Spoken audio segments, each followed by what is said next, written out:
Les séraphins, les anges, en présence de Dieu, ceux qui criaient Saint, Saint, Saint et l'Éternel des armées, se tenaient couverts comme s'ils se cachaient autant que possible en reconnaissance de leur indignité en présence du Saint des Saints.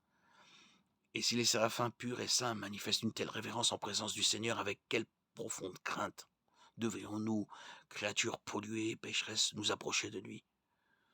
La révérence manifestée envers Dieu par les anges devrait nous rappeler notre propre présomption lorsque nous nous précipitons sans réfléchir et sans révérence en sa présence, comme nous le faisons souvent parce que nous ne comprenons pas sa sainteté. La vision de Jean du trône de Dieu dans Apocalypse 4 était semblable à celle d'Isaïe. De nouveau, il y avait des créatures vivantes autour du trône qui criaient « Saint, Saint est le Seigneur Dieu Tout-Puissant ».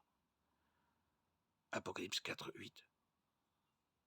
Dans la révérence et la crainte du Saint, Jean continue en décrivant ces créatures rendant continuellement gloire à Dieu, honneur, révérence à Dieu autour de son trône. Il est intéressant de noter que la réaction de Jean à la vision de Dieu sur son trône est différente de celle d'Isaïe.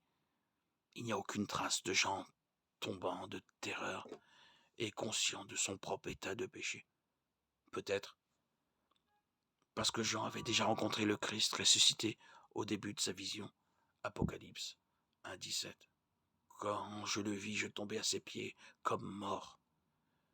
Mais il posa sur moi sa main droite en disant « Ne crains point, je suis le premier et le dernier,